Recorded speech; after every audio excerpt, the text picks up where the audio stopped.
Hello everyone. Welcome to success with Rai academy. Dainik Jagran के 13 जुलाई 2020 के राष्ट्रीय संस्करण को आज के इस वीडियो में हम डिस्कस करेंगे। उन सभी हेडलाइंस को लिया जाएगा जो प्रमुखता के तौर पर आज प्रकाशित की गई हैं। Sports page, business, national, international, editorial सभी पेजों को कवर किया जाएगा। तो चलिए वीडियो को शुरू करते हैं। सबसे पहले हम अपनी मोटिवेशनल लाइन को देख लेते हैं। पहले खुद से कहो कि तुम क्या बनोगे और फिर वो करो जो तुम्हें करना है। यानी सबसे पहले आपको ये तो पता होना चाहिए कि आपका मार्ग क्या है, आपका एम क्या है, तभी तो आप उसके लिए एक विधिवत तैयारी कर पाएंगे। तो सबसे पहले आप अपनी रुचि के अनुसार अपने अपने क्षेत्र को पहचानिए। जैसे कि अगर आप आईटी सेक्टर में जाना चाहते हैं या फिर आप कॉम्पिटिटिव तैयारी एग्ज़ाम की तैयारी करते हैं तो आपको पता होना चाहिए कि आप एसएससी के थ्रू नौकरी चाहते हैं या फिर पुलिस में जाना चाहते हैं या फिर बैंक की नौकरी चाहते हैं या फिर अधिकारी बनना चाहते हैं। सबके लिए सरकारी नौकरी उपलब्ध है। अगर अधिकारी बनना चाहते हैं तो आप यूपीएससी के थ्रू या एसएससी ग्रेजुएट लेवल के थ्रू जा सकते हैं। और पुलिस में अगर आपको जाना है तो भी आप एसएससी और राज्य पुलिस के अंतर्गत जा सकते हैं। और अगर बैंक की तैयारी करनी है, बैंक में जाना है, तो आप आईबीपीएस और एसबीआई के माध्यम से जा सकते हैं। लेकिन उसके लिए आपको पहले खुद को पता होना चाहिए कि आपका पसंदीदा सेक्टर कौन सा है। जब आप इसकी पहचान कर लेंगे तो उसी अनुरूप आप अपना खाका तैयार करेंगे, उसका सिलेबस देखेंगे, टाइम टेबल बनाएंगे और उसकी तैयारी करेंगे। निश्चित तौर पर आपको सफलता मिलेगी। अब आज के न्यूज़पेपर को शुरू करते हैं। नेशनल न्यूज़, दो नेशनल न्यूज़ हैं हमारे लिए। पहली नेशनल न्यूज़ है कि भारत को मिलेगी 72,000 अमेरिकी असॉल्ट राइफलें। और दूसरी न्यूज़ है कि दुनिया में कुल सक्रिय केस में 6% है भारत की हिस्सेदारी। तो पहली न्यूज़ से शुरू करते हैं। भारत चीन तनाव के बीच रक्षा मंत्रालय अब अमेरिका से और 72,000 सिंग 716 यानी 716 असॉल्ट राइफलों का ऑर्डर देने जा रहा है। यह दूसरे बैच की राइफलें होंगी जो पहले ही उत्तरी कमान और अन्य ऑपरेशनल इलाकों में सैनिकों के इस्तेमाल के लिए सेना को पहुंचाई जा चुकी है। भारतीय सेना के अधिकारी ने बताया कि सशस्त्र बलों को दी गई वित्तीय शक्तियों के तहत इनमें से 72,000 से अधिक राइफलों के लिए ऑर्डर देने जा रहे हैं। भारतीय सेना को अपने आतंकवाद रोधी अभियानों को बढ़ावा देने के लिए सिंग साइल्स असॉल्ट राइफलों की पहली खेप मिली थी। भारत ने फास्ट ट्रैक खरीद के तहत राइफलों को प्राप्त किया था। नेक्स्ट है कि दुनिया में कुल सक्रिय केस में 6% है भारत की हिस्सेदारी। सक्रिय केस यानी किसी देश, स्थान या समूह के ऐसे लोग जो वर्तमान में कोरोना वायरस से संक्रमित हैं। दिनों दिन कोरोना संक्रमण से बेहतर होती स्वास्थ्य दर से इस महामारी के असली प्रकोप को जानने समझने के लिए एक्टिव केस के आंकड़े बहुत अहमियत रखते हैं। वर्तमान में भले ही भारत संक्रमण के कुल केस और सक्रिय केस मामले में दुनिया में तीसरे पायदान पर ही हो, लेकिन सक्रिय केसों में इतनी हिस्सेदारी सिर्फ 6% है। यानी दुनिया में अगर 100 लोग वर्तमान में कोरोना से पीड़ित हैं तो उसमें सिर्फ 6 लोग भारतीय हैं। यह आलम तब है जब दुनिया की आबादी में भारत की हिस्सेदारी तकरीबन 15% है। दुनिया के विभिन्न देशों में सक्रिय केसों के विश्लेषण का सबसे दिलचस्प पहलू यह है कि 7 शीर्ष प्रभावित देशों में सक्रिय केसों और आबादी में हिस्सेदारी का अनुपात भारत का सबसे कम है। यह करीब 0.4 निकलता है। अमेरिका की सक्रिय केसों में हिस्सेदारी 36% और आबादी में 4% है। इसका अनुपात करीब 9 बैठता है। सक्रिय केसों में भारत की स्थिति ब्रिक्स देशों में शुमार ब्राजील, रूस और दक्षिण अफ्रीका की संयुक्त स्थिति से भी ठीक है। विश्व की आबादी में इन तीनों देशों की संयुक्त हिस्सेदारी 5.7% है, जबकि सक्रिय केसों में 19.2% है। यानी भारत से इसकी आबादी करीब तिहाई है, जबकि केसों की संख्या 3 गुने से भी अधिक है। तो ये नेशनल पेज की दो इंपॉर्टेंट न्यूज़ थी। अब नेक्स्ट पेज पर आते हैं। नेक्स्ट पेज है हमारा इंटरनेशनल पेज। इंटरनेशनल पेज में 3 न्यूज़ हैं। पहली न्यूज़ है चीनी कानून के खिलाफ हांगकांग में लाखों लोगों ने किया मतदान। दूसरी न्यूज़ है कि अमेरिकी नौसेना में पहली अश्वेत महिला लड़ाकू विमान की बनी पायलट। और पहली बार मास्क पहने नजर आए डोनाल्ड ट्रंप।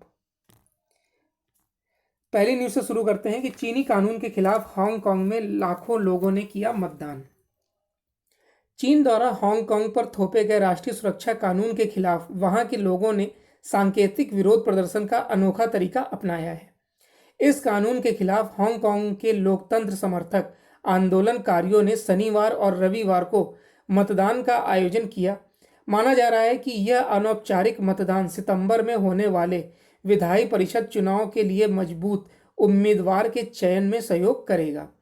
विशेषज्ञों का मानना है कि अगर इस मतदान में बड़ी संख्या में हिस्सा लेते हैं तो इससे चीन विरोधी भावनाएं और प्रबल होंगी। लोकतंत्र समर्थक एक व्यक्ति सनी चेंग ने कहा कि भारी संख्या मतदान अंतर्राष्ट्रीय समुदाय का ध्यान आकर्षित करेगा और हम इस मुद्दे को कभी नहीं छोड़ेंगे। हम लोकतंत्र समर्थक आंदोलनकारियों के पक्ष में खड़े हैं और हम लोकतंत्र और स्वतंत्रता का समर्थन करते रहेंगे। हांगकांग के वरिष्ठ अधिकारियों की चेतावनी को दरकिनार करते हुए 250 मतदान केंद्रों पर युवाओं से लेकर बुजुर्गों तक ने लाइन में लगकर वोट डाले हैं। दूसरी न्यूज है कि अमेरिकी नौसेना में पहली अश्वेत महिला लड़ाकू विमान की बनी पायलट।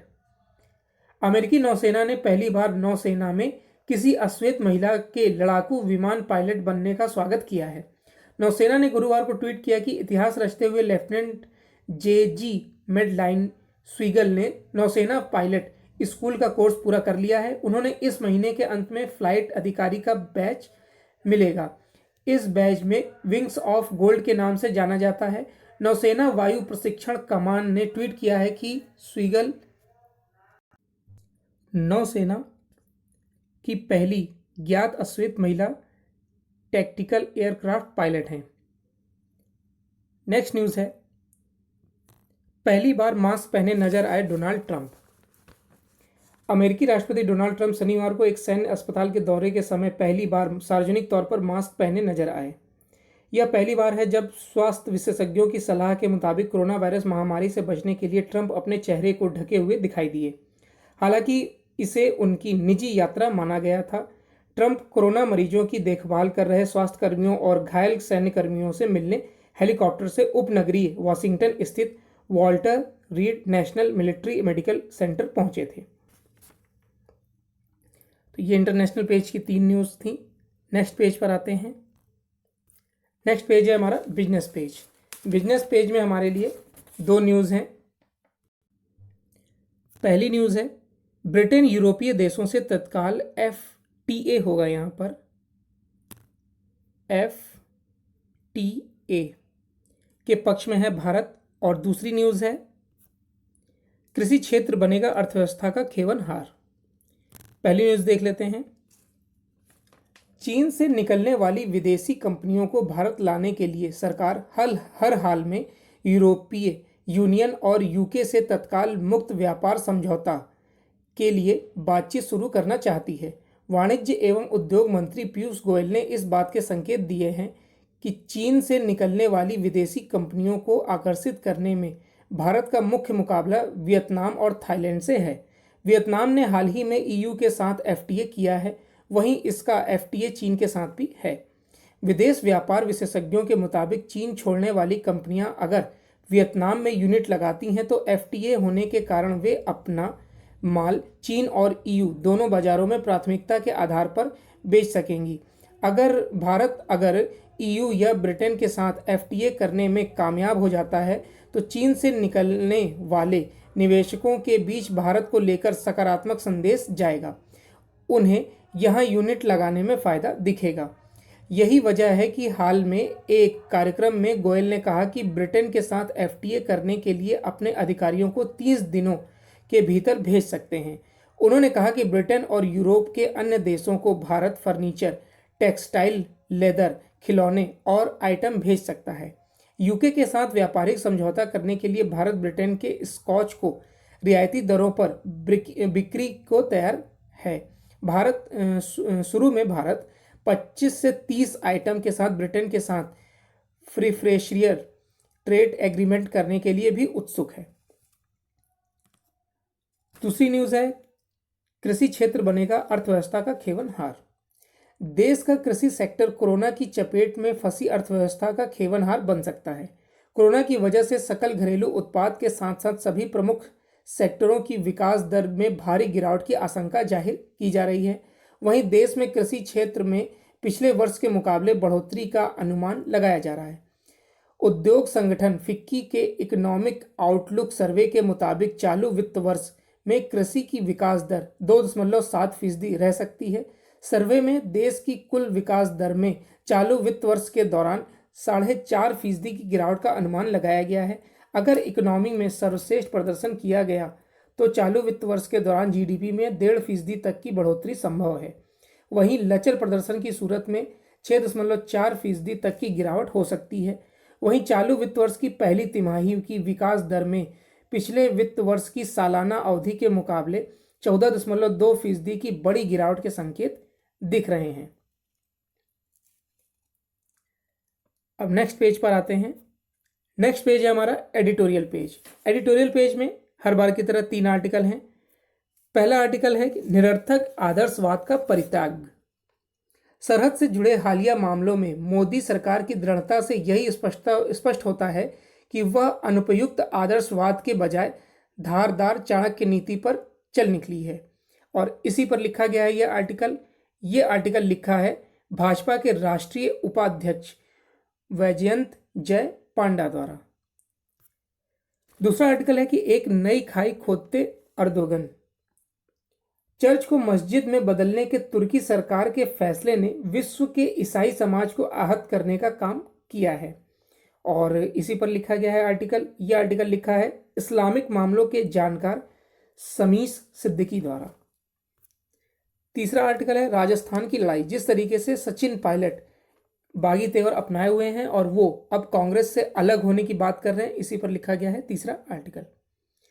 तो पहले आर्टिकल से शुरू करते हैं। निरर्थक आदर्शवाद का परित्याग। हमारी सरहदों पर बीते कुछ दिन खासे हलचल भर रहे। प्रतीत होता है कि भारत की बढ़ती शक्ति को चुनौती देने के लिए हमारे विरोधियों ने हाथ मिला लिए हैं। वैसे तो आज़ादी के बाद से ही चीन और पाकिस्तान के साथ हमारा संघर्ष होता आया है, लेकिन अब काफ़ी कुछ बदल गया है।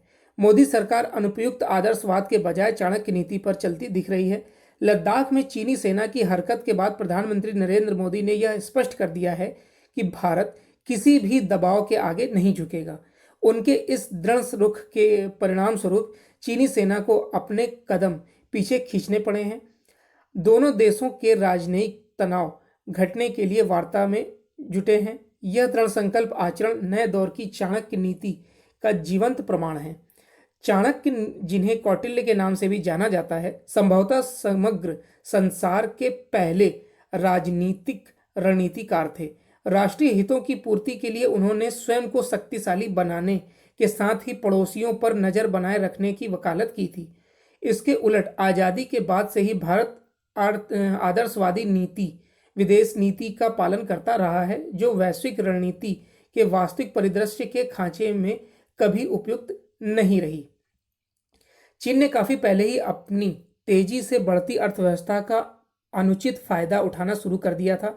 भारत की घेराबंदी के लिए उसने दक्षिण पूर्व एशिया से लेकर अफ्रीका तक मोतियों की माला नाम की रणनीति बनाई। बेल्ट एंड रोड इनिशिएटिव के तहत श्रीलंका में हेमनटोटा और पाकिस्तान में ग्वादर बंदरगाह और गुलाम कश्मीर में चीन पाकिस्तान आर्थिक गलियारे जैसे परियोजनाओं के जरिए हाल के वर्षों में गतिविधियां और तेजी से बढ़ी हैं। ऐसे में कोई हैरानी की बात नहीं है कि चीन ने भारत के पड़ोस में अपने पिट्ठू बनने लायक देश तलाशने में के प्रयास तेज कर दिए। नेपाल के हालिया घटनाक्रम में यह बखूबी जाहिर भी होता है। चीन केवल एशिया ही नहीं बल्कि गरीब अफ्रीकी देशों को भी अपने कर्ज के जाल में फंसाकर वैश्विक मामलों में अपना प्रभाव बढ़ाना चाहता है। बीते कुछ वर्षों में भारत का रवैया भी बदला है, इसमें संदेह नहीं है कि इससे पहले हमने कई दशक व्यर्थ ही गंवा दिए हैं, जबकि इस दौरान हमें अपनी सीमाओं और सैन्य क्षमताओं को और भी मजबूत बनाना चाहिए था ताकि सरहदों की सुरक्षा को लेकर सुनिश्चित हो सके। यह तब और आवश्यक हो जाता है जब हमारे पड़ोसी देश ऐसे हैं जो कभी भी उम्मीद हो सकती है, यानी कि ना उम्मीद में जा सकते हैं। हाल में जब एलएसी पर चीनी सैनिकों की ओर से हिंसा हुई तो हमारे सैनिकों ने अद्भुत साहस और प्रतिरोध का परिचय दिया। पूरे देश ने प्रधानमंत्री मोदी में अपना विश्वास व्यक्त किया, क्योंकि उनमें ऐसा नेता नजर आता है जो भारत की क्षेत्रीय अखंडता को लेकर कोई समझौता नहीं करेगा। अपने पूर्ववर्तियों से इतर मोदी ने बिगड़ते पड़ोसियों के प्रति दृढ़ता दिखाई। वह शांति से भ्रामक संदेश से संतुष्ट होने वाले नहीं। सीमा पर तनाव के दौरान उन्होंने दो टूक संदेश दिया और फिर सैनिकों का हौसला भी बढ़ाया। नेक्स्ट आर्टिकल है कि एक नई खाई खोदते अर्दोगन। बीते दिनों तुर्की की सर्वोच्च अदालत ने दुनिया भर में मशहूर हागिया सोफिया को संग्रहालय का दर्जा देने वाले 1934 के फैसले को रद्द कर दिया। जैसे ही यह फैसला सामने आया, तुर्की के राष्ट्रपति एर्दोगन ने आनन फानन राष्ट्र को संबोधित करते हुए यह घोषणा कर दी कि इस इमारत में 24 जुलाई को नमाज पढ़ी जाएगी। उनका संबोधन समाप्त होते ही वहां के टीवी चैनलों पर यह खबर आ गई कि संग्रहालय में अजान दी जा रही है। जल्द ही खबर दुनिया भर में सुर्खियां बन गई।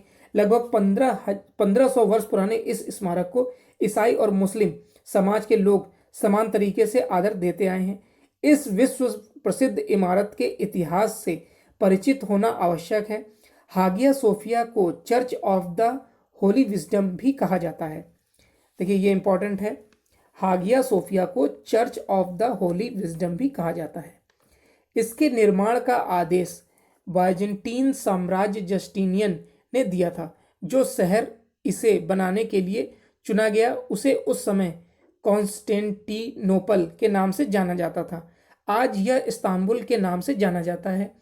इस इमारत को विश्व के सबसे बड़े चर्च के रूप में बनाया गया। 15वीं शताब्दी में उस्मानी शासक सुल्तान महमद द्वितीय के आदेश पर इसे मस्जिद में बदल दिया गया। 20वीं शताब्दी की शुरुआत तक यहाँ नमाज पढ़ी जाती रही। फिर 1934 में तुर्की गणराज्य के पहले राष्ट्रपति मुस्तफ़ा कमाल पाशा ने इस इमारत को संग्रहालय में बदलने का आदेश दिया। पाशा को आधुनिक तुर्की का निर्माता भी कहा जाता है। उनकी पहचान एक सेक्युलर और प्रगतिशील शासक के रूप में होती है। पाशा के इस फैसले के बाद यूनेस्को ने इस विरासत को विश्व धरोहर सूची में शामिल कर लिया था।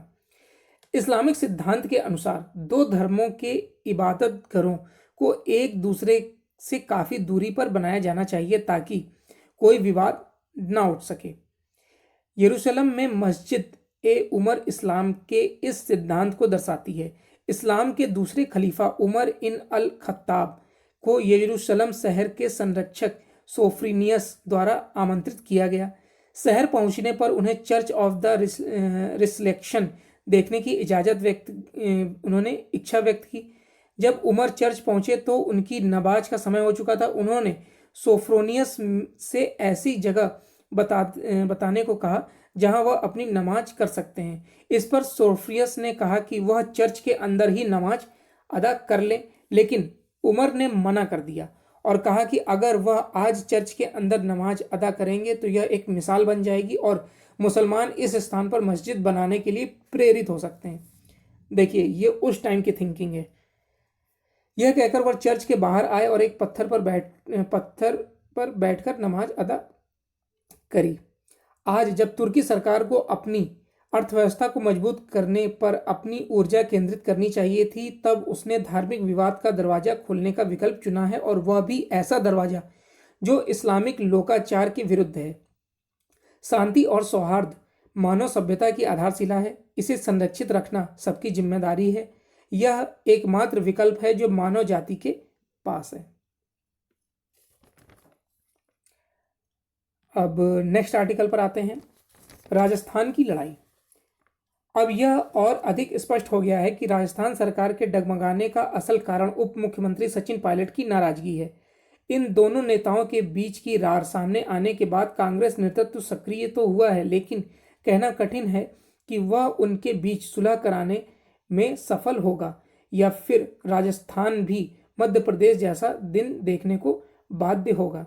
इसका कारण यह है कि उसने इस तथ्य से अवगत होने के बाद भी समय पर हस्तक्षेप करने की कोई कोशिश नहीं की।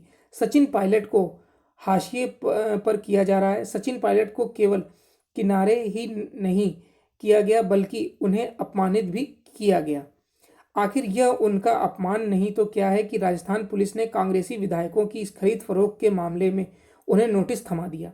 यह नोटिस सचिन पायलट के प्रति अशोक गहलोत के गहरे अविश्वास को ही प्रकट करती है। अशोक गहलोत से नाराज सचिन पायलट कांग्रेस की अंतरिम अध्यक्ष सोनिया गांधी से मुलाकात करने की कोशिश में है, लेकिन कोई नहीं जानता कि राजस्थान का झगड़ा वह खुद सुलझाएंगी या राहुल गांधी मामले को अपने हाथ में लेंगे। आम धारणा यही है कि अध्यक्ष पद छोड़ने के बाद भी पार्टी के फैसले राहुल ही कर रहे हैं। इसकी पुष्टि हार्दिक पटेल को गुजरात कांग्रेस का कार्यकारी अध्यक्ष बनाए जाने से होती है। सच्चाई जो भी हो, इसमें दो राय नहीं है कि राहुल के प्रभावी होने के बाद से कांग्रेस के युवा और काबिल नेताओं के पार्टी छोड़ने का सिलसिला तेज हुआ है। तो ये एडिटोरियल पेज के 3 आर्टिकल थे। अब नेक्स्ट पेज पर आते हैं। नेक्स्ट पेज है हमारा स्पोर्ट्स पेज। स्पोर्ट्स पेज में हमारे लिए एक न्यूज़ है कि ऑस्ट्रेलियाई दौरे पर कम क्वारंटाइन चाहते हैं सौरव गांगुली, यानी बीसीसीआई अध्यक्ष। भारतीय क्रिकेट कंट्रोल बोर्ड के अध्यक्ष सौरव गांगुली इस साल टेस्ट सीरीज के लिए ऑस्ट्रेलियाई दौरे के दौरान भारतीय टीम के लिए कम समय का क्वारंटाइन चाहते हैं, क्योंकि वह नहीं चाहते कि खिलाड़ी इतनी दूर जाकर 2 हफ्ते तक अपने होटल के कमरों में बैठे रहें। कोविड-19 महामारी के कारण खेल के नियमों में बदलाव हुआ है। इंग्लैंड और वेस्टइंडीज के बीच मौजूदा टेस्ट सीरीज के साथ मार्च के बाद अंतर्राष्ट्रीय क्रिकेट दोबारा शुरू हुआ है। खिलाड़ियों को 2 हफ्ते तक क्वारंटाइन में रहना होता है और खाली स्टेडियम में मैच शुरू होने से पहले उनका कोरोना वायरस परीक्षण किया जाता है। गांगुली को हालांकि उम्मीद है कि ऑस्ट्रेलिया दौरे के दौरान भारतीय टीम को कुछ छूट मिल सकती है। भारत को इस साल होने वाली इस दौरे पर 4 टेस्ट की सीरीज खेलनी है, जिसमें एक डे नाइट टेस्ट भी शामिल है। तो ये आज का यानी 13 जुलाई 2020 का दैनिक जागरण का राष्ट्रीय संस्करण था। आई होप आपको वीडियो अच्छा लगा होगा। अगर आपको वीडियो अच्छा लगा हो तो लाइक और शेयर कर दीजिएगा। वीडियो देखने के लिए धन्यवाद।